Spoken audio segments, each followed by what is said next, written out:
In 1925, in Miami, Florida, a building lot could be bought in the morning and sold 3 times before dinner, each time for more money. Young men called binder boys stood on street corners flipping paper claims on land they had never seen, to buyers who would never see it either. Because by some estimates, 2/3 of all Florida real estate that year was bought by mail, sight unseen, from 1,000 miles away. Some of it was paradise, some of it was pine scrub. A famous portion of it was underwater.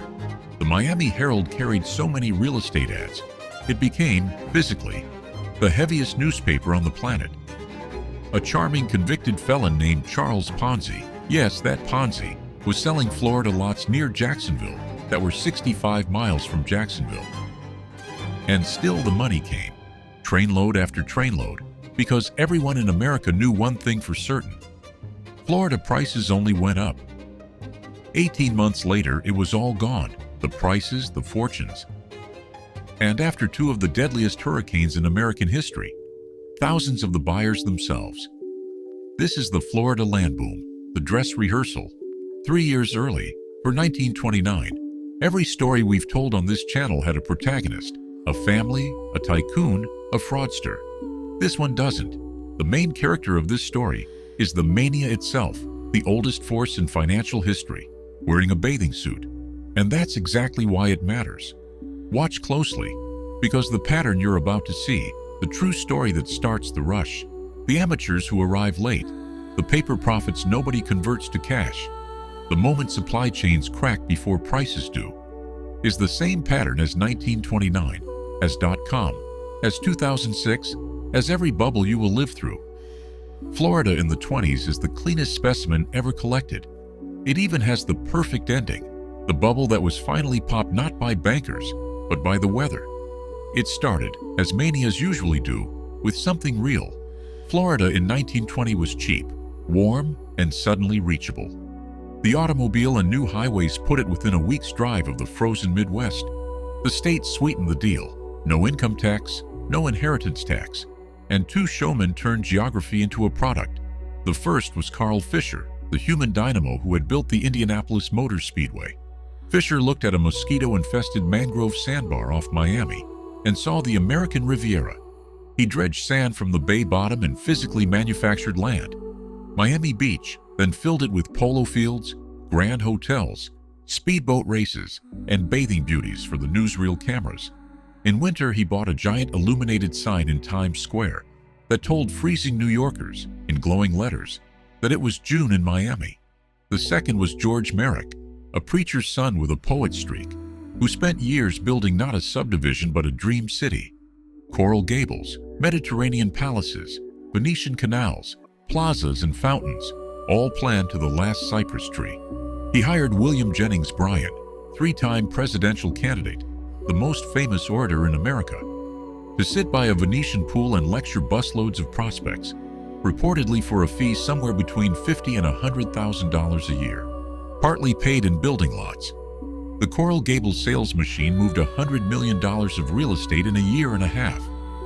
Fisher and Merrick were not con men. That's the crucial point. They built real cities that stand today, and their genuine success wrote the story that launched 1,000 fakes. In Florida, sand becomes gold. By 1925, the story had done what stories do. It had replaced arithmetic. Miami's population had roughly tripled in 5 years, and the city hummed like a casino floor. The instrument of the madness was the binder, a small down payment that reserved a lot for 30 days before real money was due. Speculators, or the binder boys, bought binders in the morning and sold them at noon to other speculators, who sold them again by evening. Nobody was buying land. Everybody was buying the next buyer. Contemporary accounts tell of lots trading hands 10 times in a single day, of land bought for $25 in the 90s selling for $150,000, of Palm Beach lots multiplying 40-fold in 5 years. Contemporary writers left us portraits of how total the possession was. Frederick Lewis Allen, the great chronicler of the 20s, described a Miami where every third pedestrian seemed to be a real estate man, where the elevator boy and the hotel barber quoted their paper profits like batting averages, where northern school teachers wired their life savings to salesmen they'd met in a lobby that morning. The universal greeting wasn't about the weather. It was about the market. And critically, this is the tell in every mania. Nobody thought of themselves as a speculator. Speculators were the fools who'd buy your lot next week for more. Everyone else was an investor, early, in the obvious future. The fraud arrived exactly on schedule. Developers sold subdivisions that existed only as watercolor paintings. Waterfront plots on drainage ditches, city centers that were cypress swamp. The joke of the era was that Florida sold land by the gallon. And in the middle of it all, fresh from federal prison, Charles Ponzi himself, the man whose name means the scheme, ran a syndicate selling $10 lots near Jacksonville that sat 65 miles inland, 23 lots crammed to the acre. Some of them under standing water. Even he seemed almost redundant. The legitimate market had already adopted his business model. New money paying off old money everywhere with a tan. Here's the detail that separates the pros from the tourists. Remember it? The developers who survived were the ones quietly converting paper to cash. The crowd did the opposite. Every profit was rolled into more binders, bigger positions, deeper leverage. On paper, a Pullman porter could be worth $100,000. In cash, he owned a down payment and a prayer. Bubbles don't pop when prices fall. They pop earlier, in the plumbing. In late 1925, the Florida East Coast Railway, its tracks physically worn out from hauling lumber and cement, declared a freight embargo. No more building materials. Construction froze with half of paradise unbuilt. Then, in January 1926, a single ship, an old Danish schooner called the Prinz Valdemar, being converted into a floating hotel, capsized in the mouth of Miami's harbor and corked it shut for over a month. With 100 ships and 45 million board feet of lumber stuck outside, the nation's press, already souring, ran the photos. Northern bankers began asking publicly where the actual money was. The binder chains, each buyer depending on the next, started snapping. By spring 1926, prices had stopped rising, and a market built entirely on the next buyer has no such thing as a plateau. Watch what a stalled mania does, because it doesn't deflate, it inverts. The binder system had a clock. Real money came due in 30 days. As long as prices rose, the clock never rang. You sold before settlement. The moment prices merely paused, tens of thousands of speculators were suddenly, simultaneously, on the hook for full purchase prices on land they'd only ever intended to hold for an afternoon. Defaults cascaded up the chains. The last buyer defaulted on the one before him, who defaulted on the one before that, all the way down to developers who had already spent the money on the next dream city. By the summer of 1926, the market wasn't falling. It had simply stopped existing. Bids withdrawn, paper worthless, and paradise standing half-built in the sun, waiting for the sky to deliver the verdict. What happened next? No financial historian could have scripted. On September 18, 1926, a Category 4 hurricane came ashore at Miami, with almost no warning. Most of the new residents had never experienced one and walked outside during the calm of the eye, thinking it was over.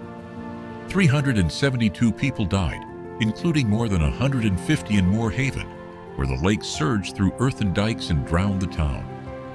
Tens of thousands were left homeless, many of them recent arrivals, who had bet everything on lots that were now debris.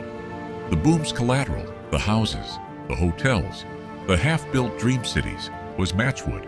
2 years later, before the region could stand up, the 1928 Okeechobee hurricane killed at least 2,500 more, most of them black farm workers on the lake's shore. Still among the deadliest disasters in American history, land that had traded like gold in 1925 could not be given away. Florida's banks began failing in 1926, 3 full years before Wall Street's crash. The state entered the Great Depression early, as the rest of the country roared on, certain that what happened in Florida was about Florida. It wasn't about Florida. That's the honesty beat of this episode. Strip away the palm trees and look at the machine. A real innovation, highways, leisure, a genuinely valuable frontier, ignites honest growth. Early builders get rich on fundamentals. Their success becomes a story. The story travels faster than the fundamentals. Amateurs arrive buying the story. Leverage stacks buyer on buyer. The supply chain cracks before the price does. And the exit, when everyone finally wants it, is exactly one buyer wide. The economist John Kenneth Galbraith, dissecting 1929, treated Florida as the opening act. His diagnosis was that Americans had displayed an inordinate desire to get rich quickly with a minimum of physical effort. Note what's missing from that sentence. Any mention of land. The asset is interchangeable. In 1925, it was lots. In 1929, stocks on margin. In 1999, domain names. In 2006, Florida again. Condos this time, flipped on the courthouse steps by a new generation of binder boys with fax machines. The mania is the constant. Only the merchandise rotates. And the builders, Carl Fisher, worth perhaps 50 to 100 million at the peak, wrote it all down. The hurricane, a doomed attempt to build a Miami Beach of the North at Montauk. Then 1929 for whatever was left. The man who manufactured Miami Beach died in 1939 in a modest cottage on the island he'd built, living on a small salary from old friends, drinking his way to the end. George Merrick lost Coral Gables to the bust, lost his Keys fishing camp to yet another hurricane in 1935, and finished his life as Miami's postmaster, the visionary of the Venetian pools, sorting the mail of the city he'd conjured. Neither man had cashed out. They were believers to the last dollar, because the honest builders always are. A century later, the sequence hasn't changed a comma, only the tickers. Whatever is being flipped this year, sight unseen, by people quoting each other's profits. Whatever asset only goes up because everyone agrees it does, and that's the binder boy on the corner, in new clothes. The test is always the same, and Florida wrote it. Can you convert the paper to cash today? And would you still own the thing if no one else wanted it? The lots are still there, by the way, under the water table in Columbia County, in the scrub off Old Dixie Highway. Surveyed, subdivided, and sold 3 times before dinner, 100 years ago, to people absolutely certain they'd found the one market that couldn't fall. Every fortune ends the same way. The only question is how long it takes. Subscribe. The next story is already turning to dust.